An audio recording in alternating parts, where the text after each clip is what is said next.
Our last panelist is the distinguished founder of the Gulf Research Center, Saudi Abdulaziz Othman, who has also been a great interlocutor about the Arab world, the Saudi world, and I'm curious what you have to say to us since you're from the region, but I'm also very curious if you could talk a bit about relations with the United States and how they've turned.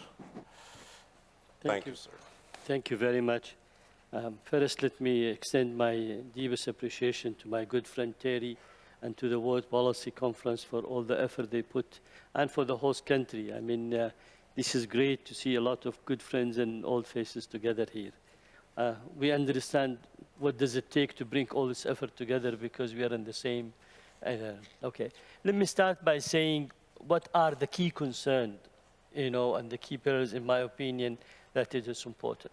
First, the U.S. relation to the region.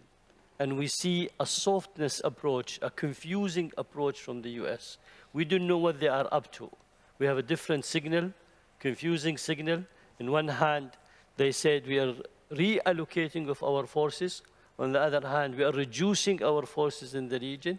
On the other hand, you can hear a statement by saying we remain committed to the security of the region, but what is the reality, we don't know. So there is a lot of confusing signal, unpredictable coming out of Washington there that really has an impact on the geopolitics of the region. Traditionally, we understood their commitment, and traditionally we understood where does the US and the rest of the West country stand when it comes to the regional security. Now, it's a bit confusing, honestly, and that confusion, forces the region to take different action, different play toward the other. Second, because of the confusion of the US policy, when President Obama said in Syria is a red line, we will not allow, all of a sudden we have the Russian re-existent in the region. And the Russian re-existent in the region was due to the American unclarity of policy. They allowed that sort of intervention to happen. Where do we stand on the Ukrainian cases? I will come into that, but I think I will pass this one because I want to focus it in the key element. The third, of course, is the Iranian expansionist. And today we are still suffering from this real serious threat, from Iran. We still have the maritime security issue. We still have the energy security issue threatened from Iran, interventionist policy, expansionist, using sectarianism as a dimension, supporting militia. All of those issues remain as a key issue for us in the region. So where does the Iranian threat goes from here? That also have a very critical impact in our geopolitical issue. The Abraham Accord.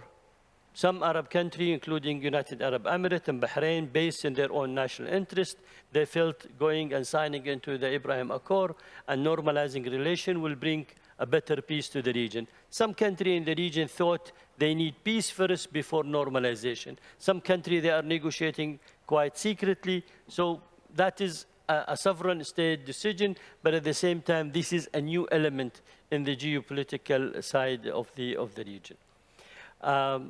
So the other thing, we have a conflicting issues, and we have a hot spot in the region, including war in Yemen, Syria, Libya,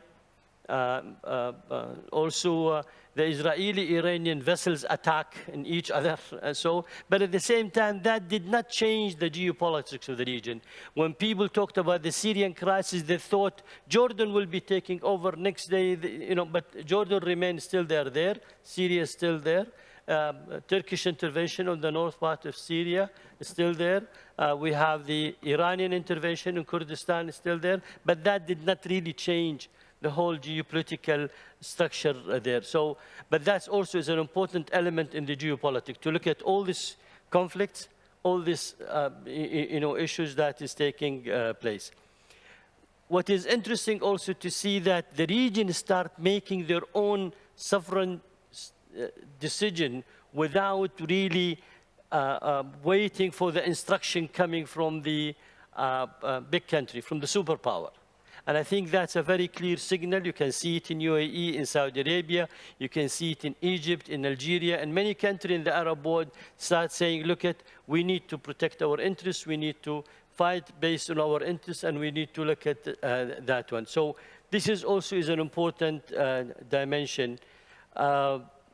Is that going to, since we are witnessing now a new Cold War era, is that independent decision and sovereign decision and so going to be challenged by the extreme two power? Well, in other words, our economy, 67% of our export goes to Asia.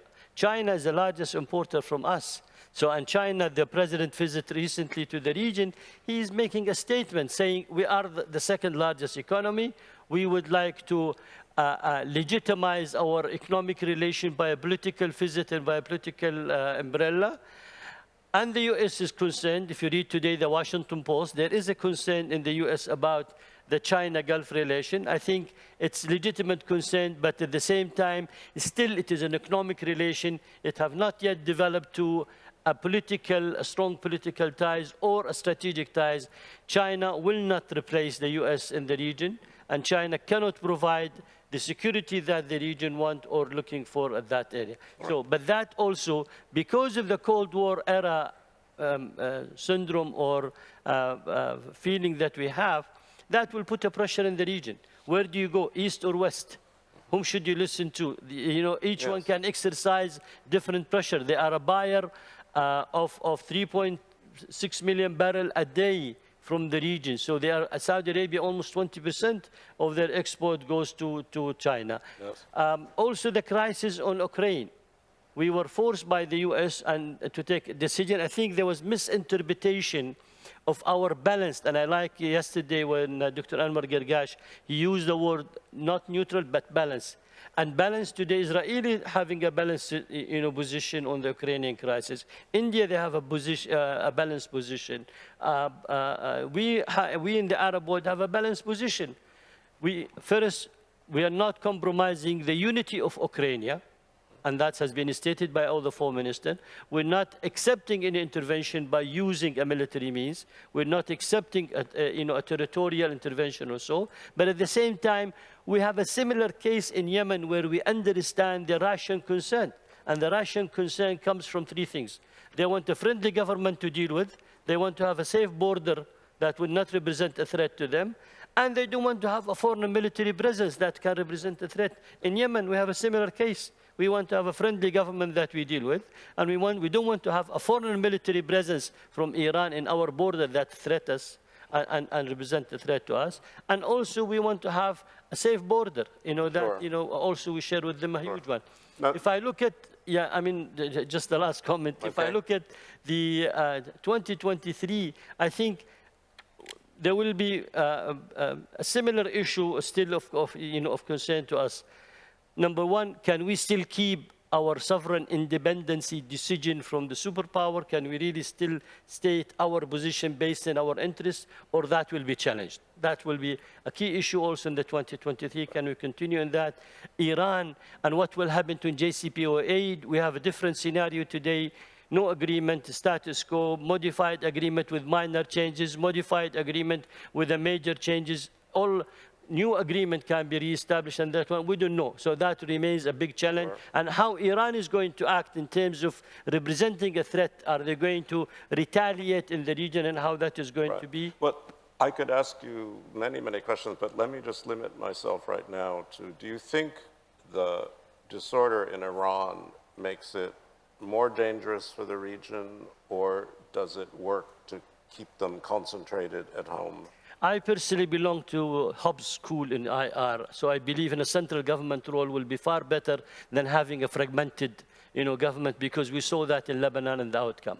But also, if I go back to my 2023, I think oil prices will be very important. What will happen to the oil prices?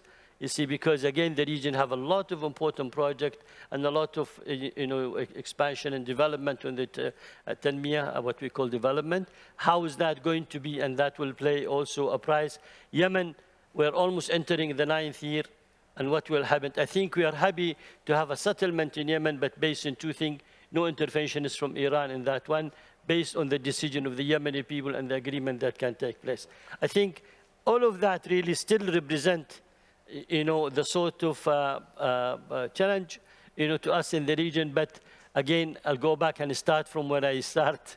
The U.S. relation is a key issue in this one here. Yes. We're not saying we need to replace it. We're not saying we have a ready alternative for that, and we are not saying we don't want it. In fact, it's a very important, very crucial. We have enjoyed almost a century of a good relation here in the region. What we want to have a more sensible approach in Washington when looking at the region here and respecting the Yes, well, issues. great, because I mean, Thank you, sir.